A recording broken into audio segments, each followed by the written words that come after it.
কোরবানি ঈদ শেষ হয়ে যাওয়ার পর ১ম এই যে কাজটা শুরু হয় তা হচ্ছে কোরবানি ঈদের মাংস সংরক্ষণ।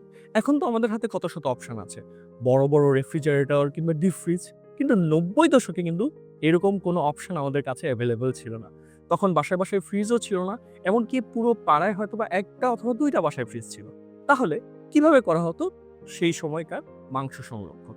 প্রথমত যে কাজটা করা হতো ঈদের দিন সকালে বড় পাতিলে ১০, ১২, ১৫ কেজি মাংস একেবারে রান্না করে ফেলা হতো।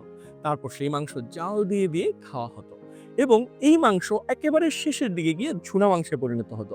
যেটা কিনা সেটা দিয়ে বিভিন্ন রকম পিঠাপুলি বানানো হতো এবং ওই ভুনা মাংস দিয়ে মুড়ি খেতে কিন্তু অসাধারণ লাগতো। ওইটা ছিল one of the best snacks. এছাড়াও মাংস হলুদ দিয়ে সিদ্ধ করে রেখে দেওয়া হতো। পরবর্তীতে সেটা খাওয়া হতো। এর বাইরে আরেকটা যে জিনিস খাওয়া হতো সেটা হচ্ছে গরুর মাংসের শুটকি।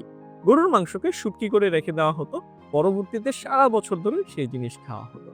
৯০ দশকে আমাদের হাতে অনেক অপশন ছিল না মাংস সংরক্ষণের। কিন্তু ৯০ দশকের রান্নার স্বাদ এখনকার রান্নার স্বাদের থেকে অনেক অনেকাংশে বেশি ছিল। আপনাদের অভিজ্ঞতা যদি এরকম থাকে সেই অভিজ্ঞতা আমাদেরকে কমেন্টে জানান।